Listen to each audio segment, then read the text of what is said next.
everyone, Once Bitten here. So we go to Game 5 of Buckeye Battles 2015, my Empire versus a Demon Army. This has been a very interesting tournament for me. I felt like I've been pretty much firmly in control of every game. A couple of them we weren't able to finish. There have been some very small wins that I think could have been a lot bigger if we were able to finish 6 turns. The game just before this was the real backbreaker. I felt like I was firmly in control of the whole game, and then because I couldn't finish off units, it ended up actually being a loss. So it's about 115-ish person tournament. I'm on table 15, so it's respectable. It's not where I thought I would be at this stage. I'm facing an opponent I think is a real bad matchup for him. He's got a great and clean one, a keeper of secrets, and then just a whole bunch of real manageable stuff. So when I saw the board, I was thinking, yeah, I think I got this one pretty easily.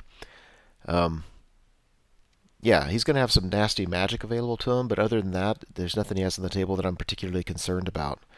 We're playing a scenario where we each have an additional model on the table. It's called the Messenger, and your deployment on the 18 inches on either side can be up to 15 or 18 inches up. I think 15 inches up, whatever it is.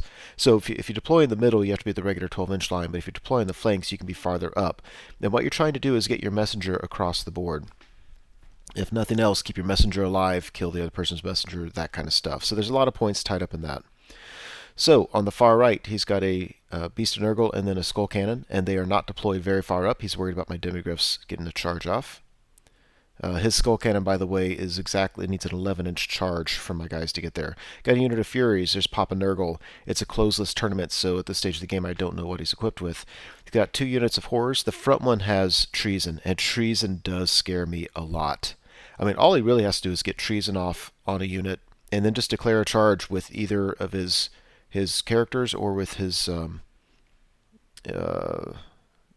oh my gosh. Anyway, the big monster thing. Anyway, and he just tear my people right off the board. So that is definitely a concern.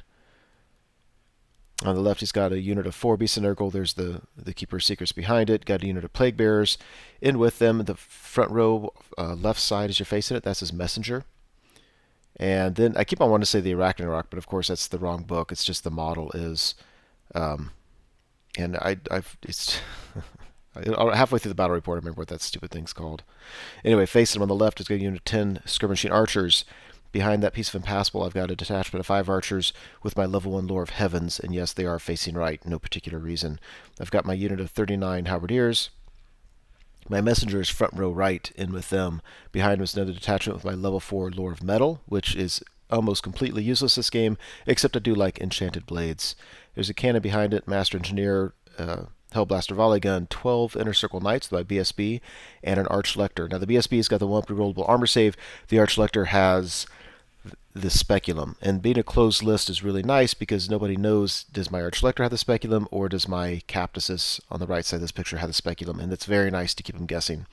So he's got the Speculum, I think the Binding Blade, -1 to armor save, just minor stuff after that. He's got a 1-up armor save, 2+ against fire.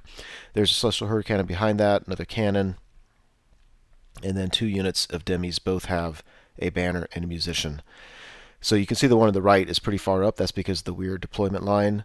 My feeling on the right is I'll just declare a charge against the Skull Cannon. I'll probably fail it, but if I fail it, I'm far enough away. I don't think I'm going to get countercharged necessarily, and I'm okay with that. I eventually would like to take care of that Skull Cannon, and I definitely want to get in with that unit of Horrors that has Treason. I've got 2 cannons. The problem is there's a very target-rich environment. Do I shoot at the Grand and Clean one? Do I shoot at the Keeper of Secrets, who's being guarded, by the way, by by the Plague Bearers?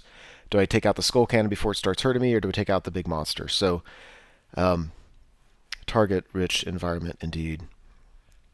So we go to turn 1. I think I automatically go first because my comp was higher than my opponent's by quite a bit. So that was the advantage I got, was I automatically got to go first. Actually, I have 2 advantages. The other one is I could pick any of these units and make them worth double victory points. So I picked the Keeper of Secrets because I plan on killing him anyway. If I kill him, that's a lot of points. So overall, the board looks like that. and I make the 11-inch charge to a skull cannon. That was very nice indeed. Very, very nice. Now, that means the biggest thing for me is that means that I'm not going to have to worry about shooting that thing. So that's one target down. I'm not going to shoot the monster because it's on the very far left. It's not an immediate threat. I'm probably just going to shoot at Papa Nurgle because he's not being guarded. So, yeah, so there's that. We go to the magic phase. I don't even know if I tried to cast a spell. There's nothing really worth casting. I go to the shooting phase, and I hit Papa Nurgle. I wound him. I get past his ward save, and I do a single wound. That's okay though. It's a start. After combat, obviously I kill this thing and I reform. So we go to Demons turn 1, and overall it looks like that. And what's crazy, and I want to point this out, the picture on the top right is deployment, and the picture on the bottom left is after combat. I want you to see where my demis are in relation to his Beast of Nurgle. He could see me, barely, but he could, and he was not far away at all. He declares a charge, get that thing into the flank of my demis, and he's just going to hold these guys up forever. And he fails the charge. I don't remember what he needed. It had to be almost nothing. I think he rolled like snake eyes or something. It just absolutely awful luck. Yeah, so over here he has another Beast Nurgle charge. My archers, that was just bad on my part. I think my initial plan was to put my messenger with them, and then when he put his unit of plague bearers in front, I was like, oh shoot, okay, don't put the messenger there. And now there's just an easy charge with his beast. And I think he was to my right, so if I would have fled, I probably would have got off the board. So not super thrilled with that. We go to the shooting phase, or the magic Reign of Chaos. Either way, his big beastie takes a wound. And I think he tried to shoot with like a stone thrower thing, and it misfired and took a wound. And the Beast Nurgle easily takes care of my archers. So we go to Empire turn 2. Well, him failing the charge with his Beast Nurgle was so incredibly huge because it allowed my demigryphs to charge his unit of horrors, which it takes a lot of pressure off. Yeah, so there's that. So it's going to take me 1, maybe 2 rounds of combat to kill those guys, and then I can take care of the other unit of horrors, and then hopefully still have time to come help out in the middle somewhere. The matchup I don't want is the Great and Clean One against these demis. So I think he moved his Great and Clean One assuming... No, that's not true. He had failed his charge. So he had pretty much given up on the Great and Clean One doing a whole lot with these guys. Whether that was a good or bad idea, I don't know. It looks like he's moving forward to be able to help out with magic and combat in the main, where all the main points are. Captus charges the flank of the Furies. That works for me. The problem is, you see Papa Nurgle on top left. I think I'm easily dead if Papa Nurgle gets the charge in there. I guess the only good news is that if that's what he's doing, he's not doing anything more harmful to me. Now I took the halberdiers into his big beastie, and I didn't need much, and I failed it. I was like, oh, you got to be kidding me. But now I'm thinking, I don't know why I wanted that. I would have been on 7s to wound. I'd had a charge, a banner, 3 ranks probably. And I think I did that because I'm probably not going to, if I win combat, I might pop him. But more importantly, if I just held him up there, it keeps that unit of plague bearers with his messenger stopped. So he has that unit all the way to the side. They're not going to help with mini combats. He's just going to march down the side and just get a ton of points for getting his messenger across the board. So I was thinking, I might ultimately be able to kill that thing. Just, I need to roll. I'll roll some 6s, and I can always get enchanted blades off and stuff like that. Anyway, it seemed like a good idea at the time. In hindsight, I don't know if it was or not. Probably a good thing I failed the charge. After combat. Now, magic again didn't do anything. Shooting didn't kill anything. I don't know if I know for a fact that I would have been shooting at the at Papa Nurgle, and he made the ward saver, just didn't do much. Anyway, Capsus wins combat, but there's still a Fury holding him up. Demis easily win this, but a few guys remain, and we go to Demons turn 2. So now it's getting a little bit dicey. One thing that's funny, Papa Nurgle, I think he tried to charge my demigryphs, and he failed the charge, which is my opponent was ready to throw his dice because he didn't need much to make it there, and that's huge. And his Beast and Nurgle in the top right tried to charge Captasis in the rear, and he failed his charge. Just absolutely insanely, just bad luck. Papa Nurgle gets in those demigryphs, easily wins. He's back behind my lines. It's just really ugly. Him failing it, he's just kind of stuck there in no man's land. Allows me more time to shoot at him. He did make the charge with the Keeper's Secrets and with 4 Plague Bears or 4 beasts. He's going to kill a bunch of guys. Yeah, I have a plan. If my guys can hold, I have a plan for this, but they do need to hold. They should. They'll be 9 rerollable. Yeah, there's a failed charge. 2 failed charges there. And not only is the Beast of Nurgle not really helping out where he could, he's stuck out in the middle of nowhere doing nothing. These failed charges means you don't move very far. Magic does nothing for him. I don't remember why, but we were on turn 2, and so far no spell has gone off. I think all game he didn't have any spells go off. He might have had one, but it was not consequential. Part of that at any given point was I knew what spell I wanted to stop, so I just stopped it. Part of it was his dice rolling was just horrid, just absolutely insanely bad. After combat, he kills a bunch of halberdiers. I'm stubborn 9 rerollable, and we stick. I don't know how I'm ever going to get the points for those beasts. There's so many of them there, but I can get the Keeper's Secrets, I think. And we kill the last Fury. Doing that on my turn is always very helpful. Now I can fly this guy to safety, which is nice. Demis mop up the last of the horrors, and now I'll be able to charge the second unit of horrors. Now we go to Empire turn 3. So overall, it looks like that. The Demis charge the horrors. I've got that, not a problem. I charged the Archlector out of the Inner Knights. I would have charged the whole unit, but they wouldn't fit. But he could. He charged straight ahead. He wheeled. He charges into the flank of the Keeper of Secrets, not into the stupid Beast of Nurgle unit, which could have issued challenges, with 4 champions, essentially. I've got the Speculum. So I don't know if I can kill him in one round. And my fear is that if he does enough wounds to the halberdiers, no matter if I don't kill the Keeper of Secrets, my general might run just from combat res. So I am concerned about that. So I'm going to focus magic on this combat and hope that's enough.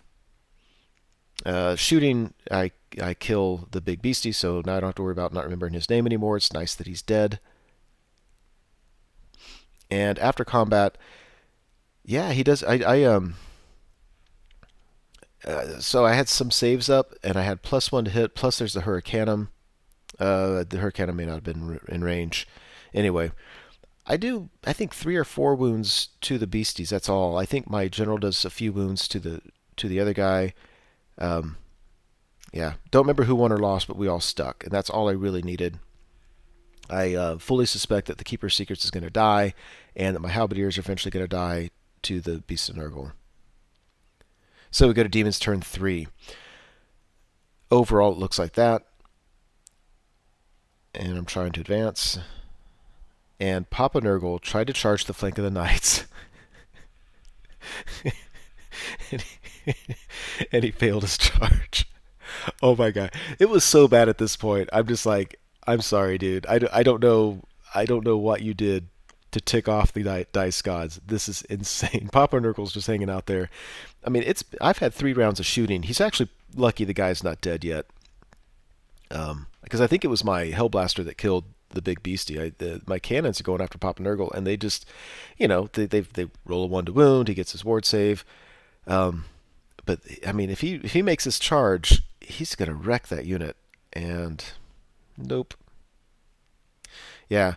After combat, yeah, this is where the magic and a little bit of luck really paid off. My guys went to town and just obliterated that unit of beasts. Now I'm thinking, wow, I don't think I'm going to lose the halberdiers. I think he's going to lose his last beast, and the Keeper Secrets is lucky to be alive at all, so he's going to die pretty soon. We go to Empire turn 4. There's an overview of the board. Yeah, these guys took care of the second unit of horrors. Now they're turned around and charge the Beast of Nurgle that's been failing charges and hanging out on the right side of the board all game. Let's see, over here, you can see this. I don't know if I can stop that Plague Bear unit with this messenger from getting off the board, but Capsis has flown over. My knights are there. He's getting one more turn. He can march forward. He can't get off the board yet. He'll be too far away from my knights, but Capsis will be able to charge him in the rear. And if I can just hold him up, that might be all it takes. And then the cannon finally kills Papa Nurgle. And the irony is, I had to kind of clip him with the cannon. I couldn't hit him to where I had the full base because could have hit my demigryphs. And so it's like the least odds of hitting him, and that's when I actually did it. So, I mean, yeah, the guy he just hanging out there in the middle of nowhere with 2 cannons shooting at him every turn. He's probably lucky it took me to turn 4 to kill him. Let's see. Yeah, the Hellblaster opens up on this guy, and I do a few wounds, but he's sitting on 1 wound left. Which is whatever. I put my archers up there. He's going to get 35 points, and then my Hellblaster's going to rip into him. And after combat, yeah, kill the last beastie, kill the Keeper of Secrets, and saved all those points. Now the problem is there's no way my messenger is going to get across the board. And he's taken a wound, which helps my opponent, but whatever. Anyway, the Beast of Nurgle dies. You go to Demon's turn 4. The only thing he has on the board is that unit of Plague Bearers on the left, and he's got a Beast of Nurgle with 1 wound remaining who charges my Archer detachment. Yeah, so there's that. Like I said, I should be able to make that charge pretty easily with Captasis. And, he's got a 1-up armor save. So I think it's going to be tough for the Beast to wound him. I'll have a charge in the rear. My opponent will have, 2 or 3 ranks and a banner. So as long as I do 1 more wound, it's a tie. Do a couple wounds. I mean, I should be able to hold him up. This, I don't remember what happened. So either the Reign of Chaos killed his own guy, or we go to combat and I have 2 people fighting and they kill him. I think that's how it happened. There's no way. There is no way. I don't care that he only had 1 wound left. I had 2 guys hitting on 3s because there's a Hurricanum, wounding on 6s, and one of them goes through and he fails his ward save. So we go to Empire turn 5. Capsis charges the rear. Knights move up for a counter charge later. My Hurricanum's there so that on the next turn I get it close to help out. And my Demigryphs are there. Now in the future, well, I'll wait till the future to say it then. So there's that. And after combat, yeah, I forgot who won or lost, but we all stuck and he reformed and did that. So that's gonna, if my knights charge in, I can only clip, but it's still better than nothing. Yeah, the Demons turn 5. The only thing really significant to happen is the Reign of Chaos happened, and I had to take some leadership tests. And I don't know. I think something died, and then people failed their panic. I think the Hellblaster died, and these guys failed their panic. I screwed up here. I charged in with the Demis and all this, and I moved the Hurricanum first, and then the Demis wouldn't fit, which was just dumb. I should not have charged with the Hurricanum. Let the Demis get in there, and that thing should have just been close, but I already declared it, and so that's what it was. After combat, though, yeah, I mean, it spelled the end for him. I mean, yeah. So at this point, I'm not really even casting magic because I don't need it, and it's not worth a miscast because I think I've just got it. And then after his turn, yeah, boom, they pop. And so this was even, I mean, I missed a couple of the bonus points, but it was easily a 20-0, or I guess in this tournament, a 20-5 victory. And then I had several bonus points. Sadly, I don't remember. I probably had 22 out of a possible 25, something like that. So, I mean, it was a good victory to end the tournament with. It wasn't a great game just because you need about average rolling on both sides, and my opponent did not have about above average rolling. He had so many points in Magic with the 2 characters, and then he didn't, Magic just never worked. He rolled maybe Snake Eyes for the wins of Magic, or he would roll a spell with 3 dice and get 3 1s, or it was just ridiculous. So I don't think I played a bad game, but it certainly, my generalship was not what won this game. So tournament ends, and I say I took 9th place. It's actually, there was 3 people tied for 8th, 9th, and 10th place. So you could argue I was in 8th place or 9th place or 10th, whatever, which is respectable. I mean, I was happy with that finish considering how many people were at the tournament. So That's it for the tournament, the series of tournament battle reports. Thank Thank you so much for watching the video. I truly hope you enjoyed it. As you know, YouTube has a variety of functions you can use to interact with videos such as this. You can like or comment on the video, you can favorite it, you can share it, and of course you can subscribe to the channel. And I encourage you to do any or all of those things as a way of interacting between viewer and producer. As always, I appreciate your patronage on the channel and wish you all the best.